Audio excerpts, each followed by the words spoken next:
You're listening to Leader Tribe, where leaders are made daily, but never in a day. We're talking skills that are relevant, researched, and ready for action.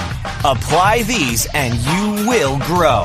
Here's your daily dose of growth with Dr. Rob McClellan. Hello, Leader Tribers. Welcome back. We're doing a marriage series, and my wife and I being very self-disclosing and working on our marriage while we're doing it. So how in the world are you? Hope you're doing great. Dawn, we're starting our second week. How are you feeling? I'm feeling great. I love being able to talk to your audience and share things with them. All right. So I think we left off sort of in our early high school years. We'll pick up right there. This might be the beginning of looking for love in all the wrong places, but we don't know. We'll see where it goes. Because usually your later high school years, you don't have all the freshman jitters anymore. Mm-hmm. And you came from a small town where everyone knew each other and everyone went to the same high school. My town was a little bit bigger. But start to talk about what was the formation that was happening inside you sort of in those later high school years. In those later high school years, I was thinking about the future. I was thinking about college. I was thinking about who I wanted to be. In the meantime, I was having fun. My junior and senior year, I was leading different organizations, not leading, but in leadership, an officer, and everything I ever participated in. I enjoyed that. I was in... Okay, so real quick, let me go back. You just said you joined an organization, you'd be one of the officers or leaders. Mm-hmm. Why? I think because other people recognized that in me. Not so much my leadership, but that I was interested in other people. That they realized that I wanted to serve them, or I was a person they could get along with, maybe. So did they elect officers, or they just say, hey, who's going to lead this? No, they elected. Go, I'd help. They elected people, usually. And you were one of the people they liked? Or yeah, the big thing was my drill team. I co-led with another girl. Mm-hmm. She was much better at certain aspects, and she was better at the choreography. I was lousy at choreography, but I could relate to people. So that's probably how we co-led. Because the drill team, that's where the band's playing and they're doing the flag things. Is that what drill team Pom-poms and dancing and not. So sort of like not the cheerleaders, but the fun people doing all the dance stuff. Mm-hmm. Okay. So my wife, I just learned, was a dancing machine. Yeah, right. Right? Uh-huh. In Montana. You go, girl. Thanks. Yeah.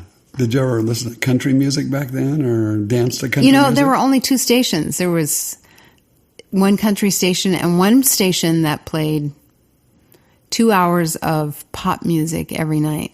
So I imagine you listened to that to hear what the outside world was listening to. Right. And on really, really cold nights, and it was a clear night, you could actually get a station in Canada and listen to popular music 24/7 like they had. Wow.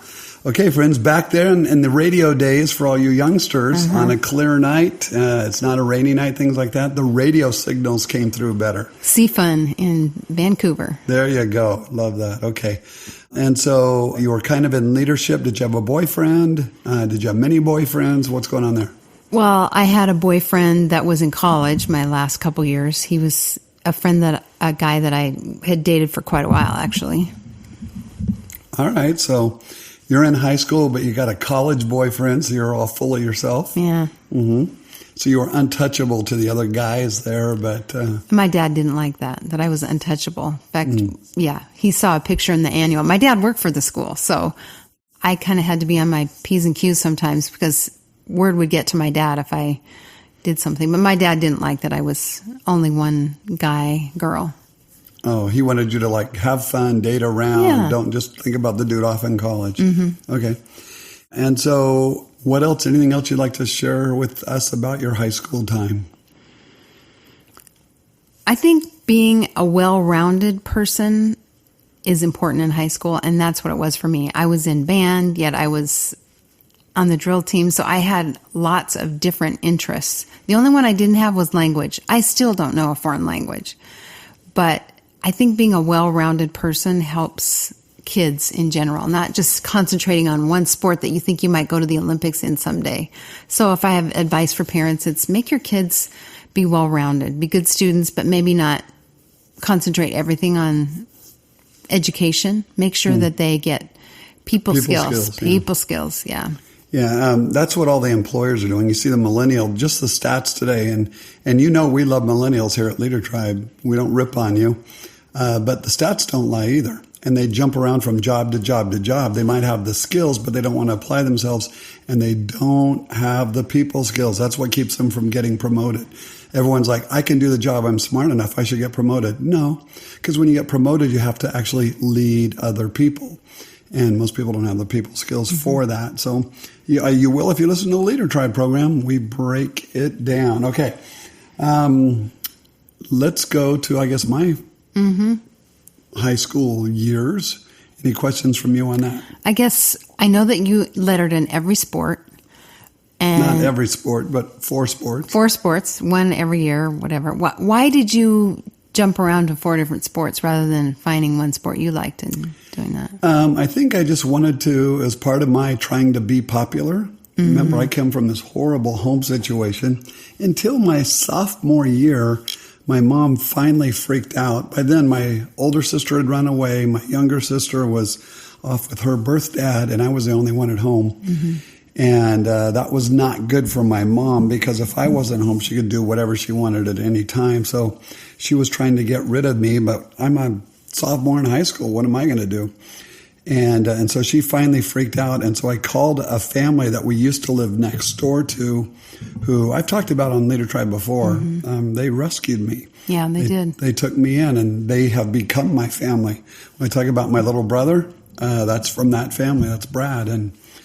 And so I moved out of my home with my dysfunctional mom into another home across town my sophomore year. And for the first time, I lived in a home where you could have 3 meals a day, where you could not have to wear the same dirty clothes to school every day, things like that. So that was a pretty remarkable time. Did they incorporate a lot of values and things that you didn't know prior to going there? I think most of us know how to be good kids or bad kids, don't do bad things. But if you don't have anyone who loves or cares for you and you're on your own, then you can do whatever you want. All of a sudden you're in this family, you better stop doing bad things or you're going to get a whooping, Whooping. Yeah. And so, I stopped doing some stupid things that I was doing before. I had structure in my life, and I had people who cared for me. And your dad was a police officer, so. Yeah, highway patrolman. Yeah, so that put a little bit of fear in you, probably to some degree. No, because he was a really cool, awesome person. And I knew him from being a next door neighbor and taking me fishing with Brad and going out and cutting firewood and letting me spend the night on the weekends. Just, I was just trying to escape my home life all the time. And here's this neighbor family who would take me in. And so I just knew him more. Obviously I knew he was a highway patrolman. I knew he had guns. Don't mess with him. He'll shoot you. But apart from that, it's not like he was strict or anything like that. He was a cool dad, in my opinion. I've modeled some of my own parenting after him, and just thinking he would shoot it straight with you. And so that was a wonderful time in my life. But at school, all the sports and stuff were, even in that family, now I thought I have to prove that I'm love-worthy to this whole new family. And so I would try to play all the sports, get all the trophies, do anything I can to show that I had worth in the world. That's when I first started trying to get girlfriends. Somebody loved me, that type of thing. Yeah. So did girlfriends love you? To the extent I was lovable, I guess. Did you have a regular steady date girlfriend? You know what? I dated a couple of times. Actually, you met one of the girls I had the privilege she's of dating. great. Yeah, she is. So Amber, if you're listening out there, she was, I think, my first girlfriend. But I was an idiot back then, and still trying to be a certain way or think a certain way, or didn't understand people's needs, didn't understand my own needs. And I can't remember why Amber broke up with me, but whatever it was, I'm 100% sure I deserved it.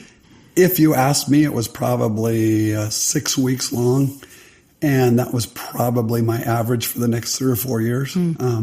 Had lots of friends, but as far as girlfriends, boyfriends, didn't have the maturity to continue a longer term relationship. Right. And nowadays, even with our own daughter, we encouraged her not to have long-term relationships. And so it's a little contrast.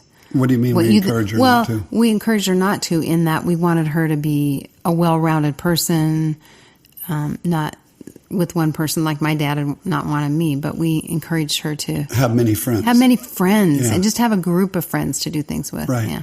Yeah. So if it's at a young age and all of a sudden you got this exclusive thing and you're only hanging around with one person, not a good scenario. Get out there, have friends, be well-rounded. Mm-hmm. And so that is not why I didn't have girlfriends. I didn't have girlfriends because I was an idiot. And, but I had a few people who, I had the privilege of dating and again, it didn't last that long. But that was my fault. And I just wasn't the kind of person who was stable and secure. I think probably security, still looking for love even when I had somebody I was dating, that type of thing. Okay, you know what? Let's wrap it up there and we'll start with college tomorrow. Hey, friends, guess what? We're about to get to the place probably by the end of the week here where we actually met each other and we had some really crazy, crazy things going on in our life that prepared us for that. And so college is where we both got a little crazy and out of hand, but we'll save that for tomorrow. Anything else from you today, hon? No, thanks. It's been fun. Okay. Do you want to give the closing?